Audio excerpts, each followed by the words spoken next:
El Señor les bendiga. Bienvenidos a la materia de administración eclesiástica. En estas semanas hemos estado estudiando acerca de los recursos intangibles y cómo la iglesia debe de administrar de una forma transparente, tal como lo dice la Escritura, que debemos hacer todo decentemente y en orden. Este día continuamos nuestro estudio y voy a compartirles el material que ya tienen ustedes en sus dispositivos.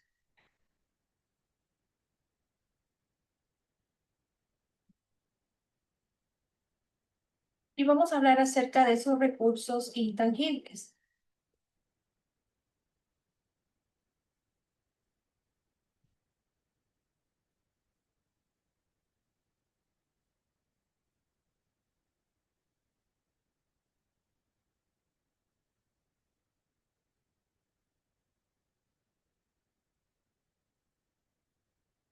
Dios siempre provee los recursos para poder administrarlos en su iglesia.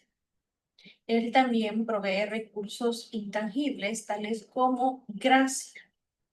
En muchas ocasiones hemos escuchado cómo las personas son llenas de la gracia de Dios y a veces utilizamos hasta o nos mofamos de las personas cuando se dice, este necesita mucha gracia de Dios, que en un lenguaje popular podríamos decir es un desgraciado, refiriéndonos al término que no tiene gracia. También otro de los recursos intangibles es la fe.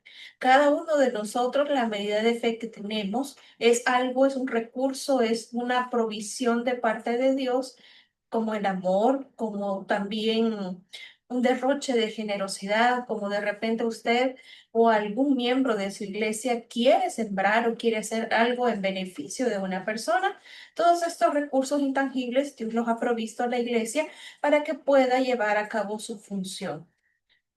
Más allá de nuestra habilidad de poder comprender cómo esos recursos intangibles nosotros podemos manejarlos, tenemos que entender que todo lo que Dios nos ha dado, que todo lo que Dios nos ha provisto es para poder usarlo para gloria y honra de su nombre.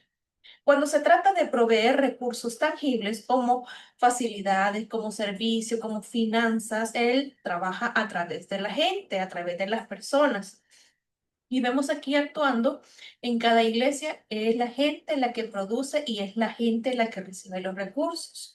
Un pastor no puede ponerse en el púlpito y decir, este día voy a predicar y voy a dar un culto a la congregación a las 9 de la mañana. Pero si no hay personas en un parqueo que pueda atender y cuidar los vehículos de los miembros de la congregación, si no hay personas en la entrada del templo que puedan decirle dónde debe ubicarse para poder llevar un orden o no interrumpir, si usted llega tarde al servicio, si no hay una persona que pueda atenderlo con una sonrisa en la entrada del templo y le dé la bienvenida y tome los datos suyos, si usted visita una iglesia por primera vez, todos estos elementos son un equipo y son recursos que Dios provee, que cada una de estas personas desarrolla con una función específica. El éxito del pastor en la predicación no tendría ningún sentido si no hay nadie que acomode los carros, que cuide los vehículos, que pueda atenderle, que pueda facilitar todos esos momentos de verdad que se dan desde el momento que usted llega a la iglesia hasta que sale bendecido con una palabra de parte de Dios. Cada iglesia tiene abundancia de recursos, no humanos que que algunas veces se pasan por alto y por lo tanto pocas veces se usa o se le saca el mayor provecho. El edificio es en realidad testigo silencioso de la abundancia de recursos intangibles. ¿Por qué silencioso? Porque es un edificio, porque es un bien incorpóreo. Sí es un bien corpóreo, pero es un bien intangible y que muchas veces ha sido ignorado, que Dios ha puesto a disposición de cada congregación. Una lista parcial incluye el tiempo, los talentos de las personas, la generosidad, la gracia y aceptación de otros, la moral, la pasión por hacer bien las cosas o hacer de una forma excelente, los sueños, la imaginación y todas esas semillas de avivamiento que se dan o que surgen en medio de la congregación. La escritura es verdadera cuando dice que debemos unirnos a Cristo que nos hemos llenado de toda riqueza, como lo dice la primera carta a los Corintios. Cuando el apóstol Pablo llega a Corintios, le dice que ellos han sido enriquecidos con muchos dones. A eso se está refiriendo. El hecho de haberse unido a Cristo trajo como resultado tener muchos dones, tener mucha riqueza. Hay algunas personas que lo que hacen es ayudar a mantener cierta cautela, cierta distancia para evitar los gastos desmedidos o imprudentes dentro de las congregaciones. Hace un par de años, quiero comentarle, dentro de nuestra junta directiva, unos 15, 20 años aproximadamente, el pastor compraba unos vasitos del agua cristal y venían así en caja, en unos vasitos plásticos. Luego, esta persona, miembro de la directiva, hizo una sugerencia. Miren, ¿por qué no compran galones o por qué no compran un dispensador para poder hacer un mayor uso de los recursos o de las finanzas? Entonces, estas sugerencias lo que hacen es poder o volvernos más efectivos, aprovechar al máximo los recursos para poder evitar gastos desmedidos o imprudentes dentro de las congregaciones. Usted no lo sabe, pero aproximadamente son $1,000 que se pagan de energía eléctrica. Es decir, que en un promedio de $250 por culto es el costo, entre $200 y 250 es el costo por abrir las puertas para los 3 cultos del día domingo. Entonces, ¿qué necesitamos hacer?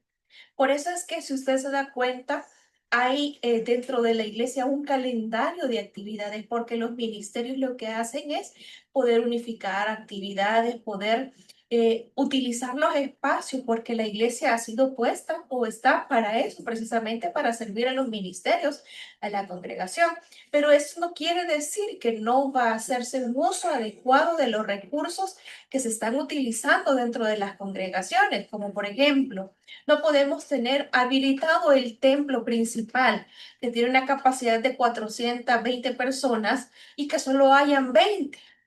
Es un gasto despedido, es una imprudencia de parte de las personas que lo están utilizando y están utilizando todos los aires acondicionados.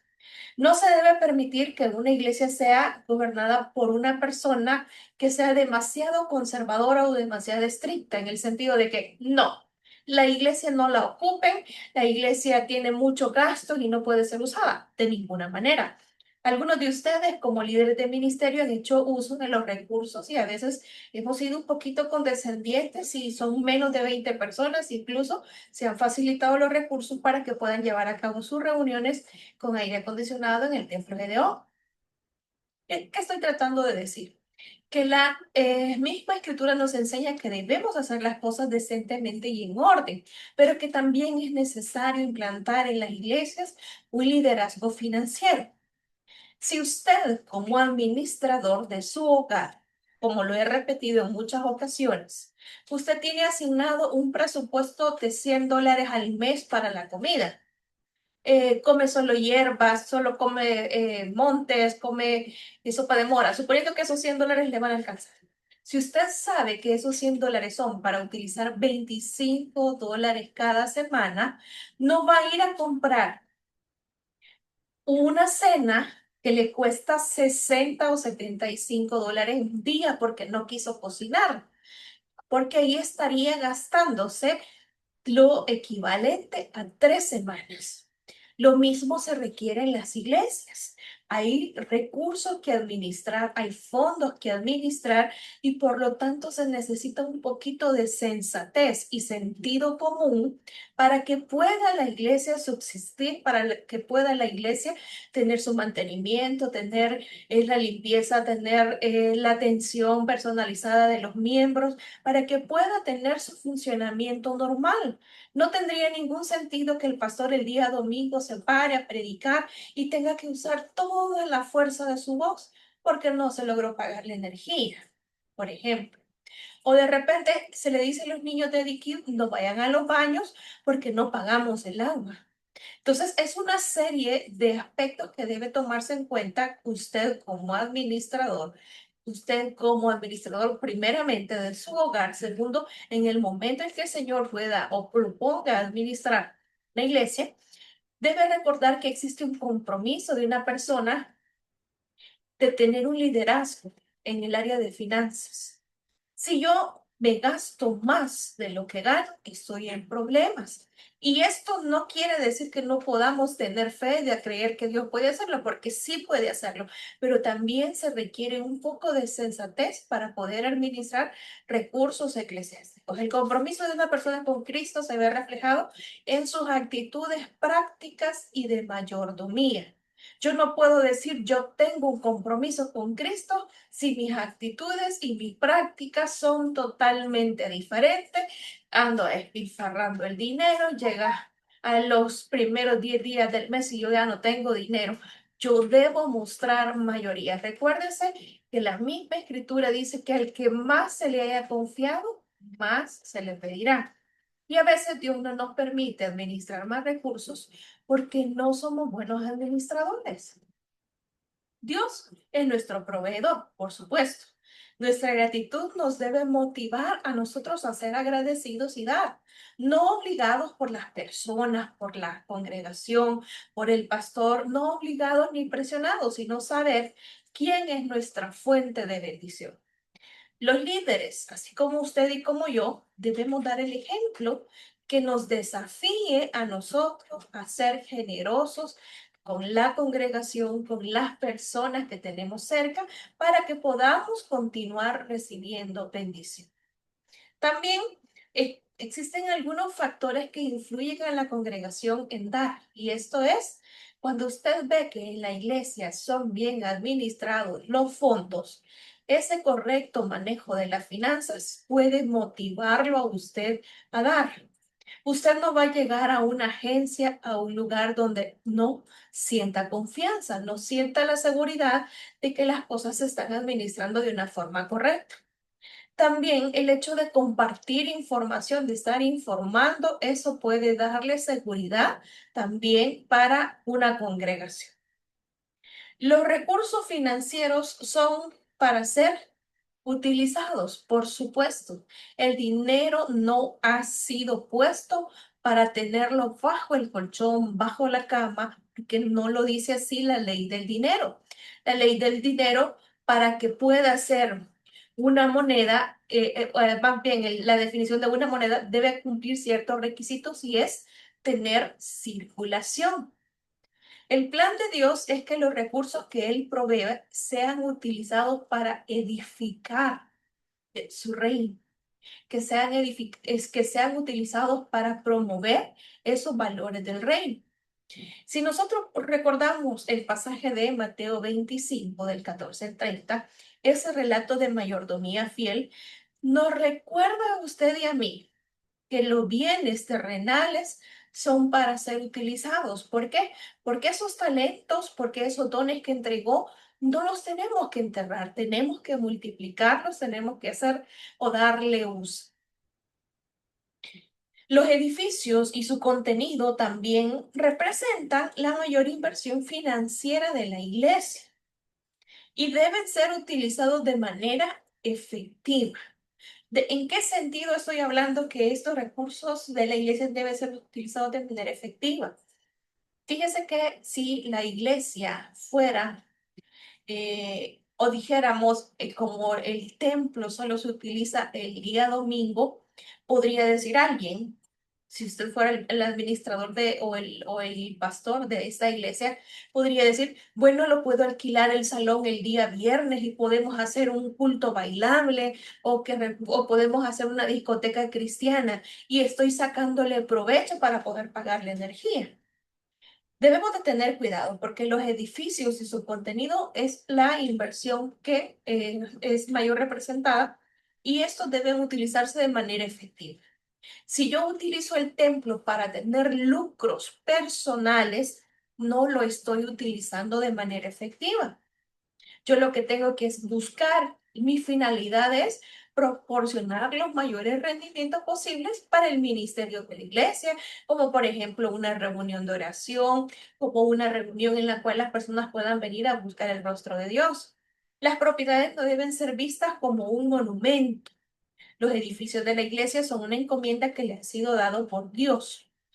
Podríamos decir nosotros que el no invertir eh, nos hace más espirituales porque hay personas que están en pisos de tierra o en lugares un poquito incómodos y que ahí Dios está. De ninguna manera. Hay aspectos en nuestra vida que pueden ir progresando y la misma escritura dice que la senda del justo es como la luz de la aurora que va en aumento hasta que llegue el perfecto.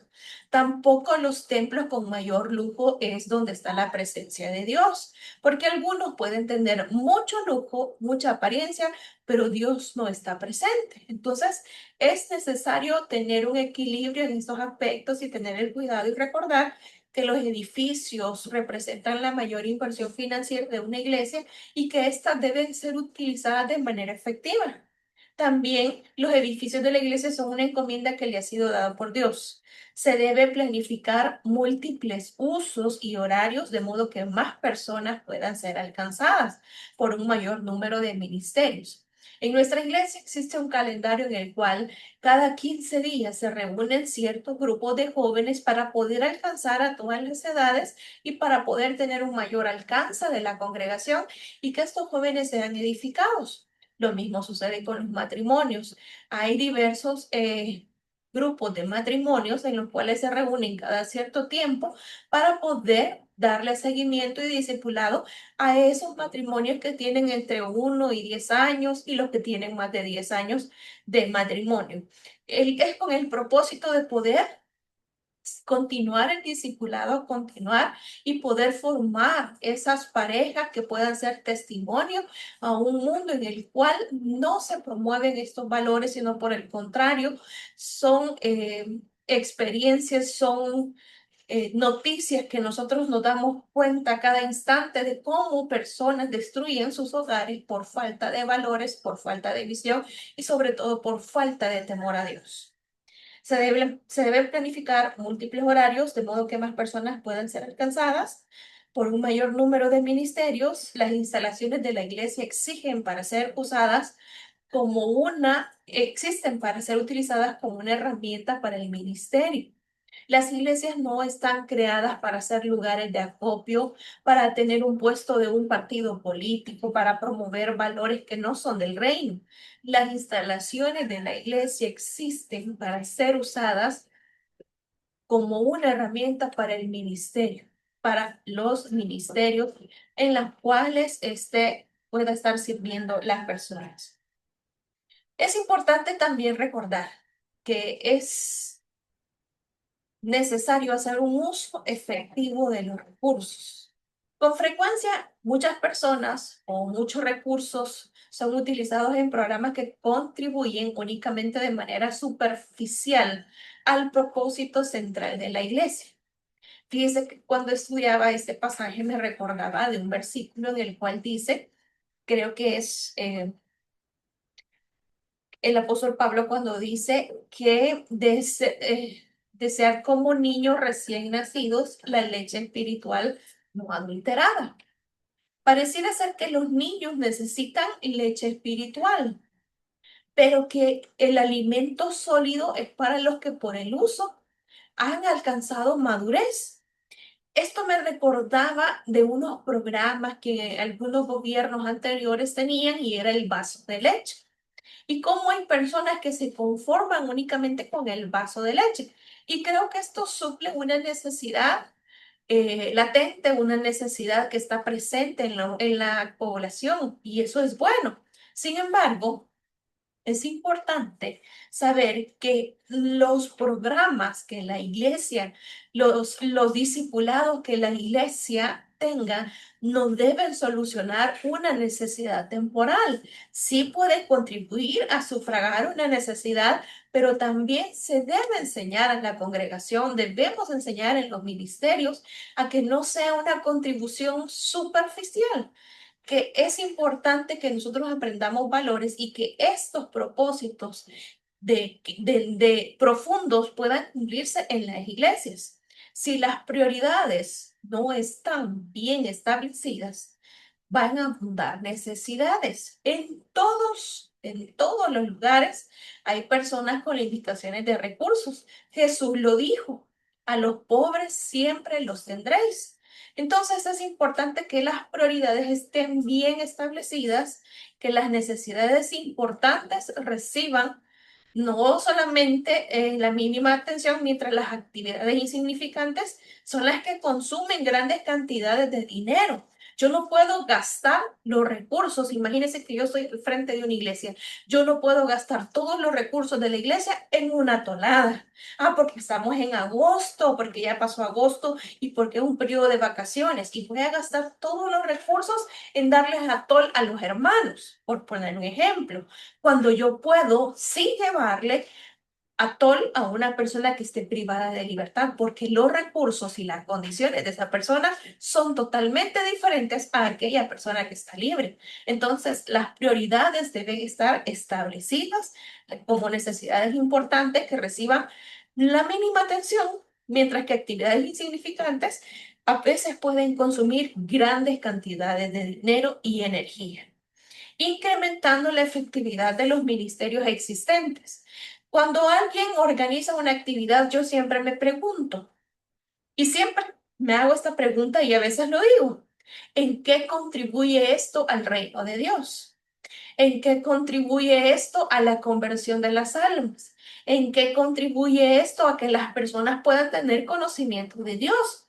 Incrementando la efectividad de los ministerios existentes, muchas iglesias pueden descubrir recursos financieros y de talentos sin explotar. Los recursos espirituales. Bajo ciertas condiciones, las iglesias son especialmente susceptibles a caer en la apatía, el estancamiento o el reumatismo. El reumatismo, usted sabe muy bien que es la inflamación de los órganos del aparato locomotor y por lo tanto eso a veces impide la movilidad de las personas. Estas condiciones surgen cuando una iglesia pierde sus propósitos originales. Es cierto, nosotros hemos sido creados para buenas obras, pero si esas obras no van a contribuir al engrandecimiento del reino de Dios, sino de mi reino, que la gente reconozca las actividades, que la gente reconozca lo que yo soy o lo que yo hago, estoy en un problema. Estas condiciones surgen cuando una iglesia pierde sus propósitos originales, su primera generación de líderes y el sueño de sus fundadores. La salud retorna cuando la iglesia vuelve al propósito de su existencia. ¿Para qué fue creada la iglesia? ¿Para qué surgió la iglesia? ¿Para qué usted y yo, Dios nos ha dejado con vida? ¿Será acaso que son actividades superficiales o de entretenimiento o hay un plan definido, establecido para cada uno de nosotros para que podamos llevar a cabo una actividad específica de parte de Dios? Cristo es la cabeza de la iglesia. Para la iglesia, Cristo es la cabeza, la piedra angular y la fuente del avivamiento y renovación. Dice en su promesa, y yo, si fuere levantado de la tierra, a todos atraeré a mí mismo. Se ha cumplido este pasaje a lo largo de la historia de la iglesia. Se cumple hoy y se cumplirá mañana. El propósito de nosotros como creyentes es atraer a las personas a Cristo, no atraerlas a mí, tener seguidores, tener personas que me atiendan o que suplan mis necesidades. No es esa la finalidad, es atraerlos a Él. Aún con sus debilidades, la iglesia es invencible con Cristo como su Señor. Sin Cristo, la iglesia es inefectiva y no tiene poder y no es más que un club social irrelevante. Con él, con Jesús, la iglesia se convierte en el canal de Dios para poder salvar y bendecir a un mundo necesitado. La iglesia, una institución de esperanza. Usted y yo hemos sido creados para poder llevar esperanza a las demás personas. Existen crisis morales, no hay valores, hay discrepancias, hay pleitos a cada instante. Las personas toman su teléfono y empiezan a grabar y después estas personas son detenidas y son acusadas de esos delitos y hay personas que tienen incluso malintención en poder dañar la imagen de las demás personas.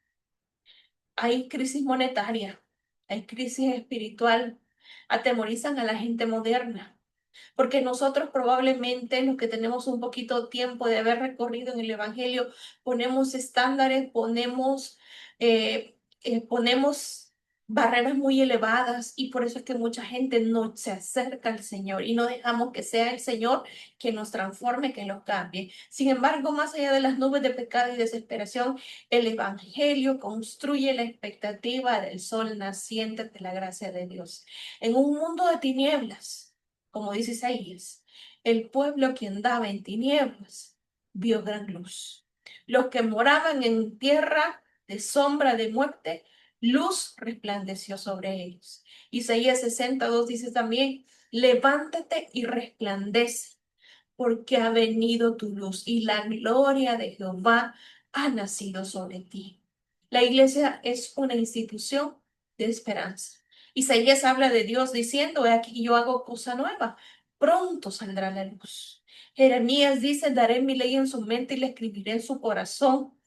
Dios está diciendo, ya no va a ser necesario que alguien te redarguya. Voy a escribir la ley en tu mente, en tu corazón, y voy a redarguirlos. También Jesús habla de nacer de nuevo. Pablo llama al cristiano a una nueva criatura, nos llama a una nueva criatura y Apocalipsis habla de un cielo nuevo y de una nueva tierra. Entonces, en medio de todo este caos, en medio de toda esta dificultad, en medio de todas estas situaciones que a veces pueden agobiarnos como creyentes, como iglesia, hay esperanza en Jesús y aun cuando nosotros podamos creer que Dios no nos va a utilizar, Dios utiliza siendo recursos intangibles, poniendo esperanza, poniendo fe, poniendo amor en nosotros, provee de recursos intangibles. Probablemente usted o yo no recibimos un abrazo de un familiar, de nuestros padres, pero el Señor va poniendo esos recursos para poder ser útiles en la obra de Dios. Y es importante que tengamos la sabiduría, la certeza de que todo lo que nosotros hagamos, de todo lo que nosotros sembremos, va a tener una recompensa. Por supuesto, en los cielos, porque Dios no se queda con nada de lo que nosotros hacemos para Él. Esto es todo por hoy y gracias por haberme acompañado. Les espero la próxima semana. Que el Señor les bendiga.